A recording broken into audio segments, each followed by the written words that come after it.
Good evening, my name is Paul Ballard, and I'm here to apply the Lanham Act and analyze the Jack in the Box Shortline Burger commercial by explaining the key elements found in the Lanham Act and applying those to what we see in the ad, and we discuss whether the commercial violates trademark or false advertisement law. The Lanham Act is known as a federal statute that governs trademark, unfair competition, false advertising used in any commercial activity. It protects businesses from misleading or deceptive statements about their own competitors' products. Yet shown under Section 43A, a plaintiff must prove 5 things. 1. False or misleading statements or facts in an advertisement. 2.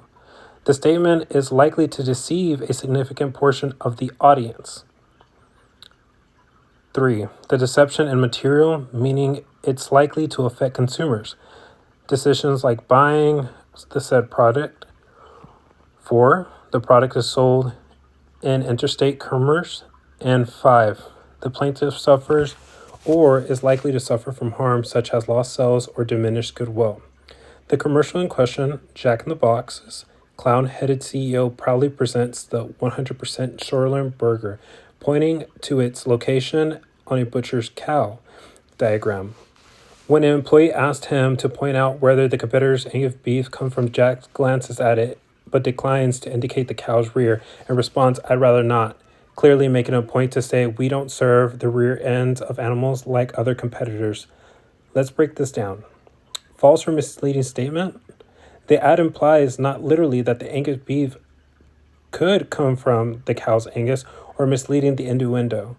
Courts recognize that implied meaning, an ambiguous suggestion, can constitute false advertisement under the Lanham Act.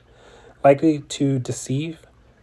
CKE Restaurant sued Jack in the Box, arguing that the ads played on the auditory confusion to misleading consumers. However, the court found that the survey evidence weak and not persuasive. Material deception? If consumers believe Angus beef is unsavory, that could influence purchasing decisions, so the materiality element could not be met. But without strong evidence of confusion, it remains speculative. Interstate commerce? Clearly, yes. The commercial aired nationally. Both companies operate across the United States and other states. Injury to the plaintiff? CKE claimed potential harm to its brand, yet the court ruled their evidence was speculative. No actual harm or diversion of the sales had been shown. Ultimately, the court denied CKE's motion for injunction, finding that it had not shown strong success or irreparable harm. In my eyes, while the joke and puns are funny, they did not violate the Lanham Act, since CKE did not prove actual unintentional consumer deception, injury, or material harm, as the joke can be seen more as satire than any actual misleading information on the content. Thank you for your time. My name is Paul Ballard. This is Angus versus Anus.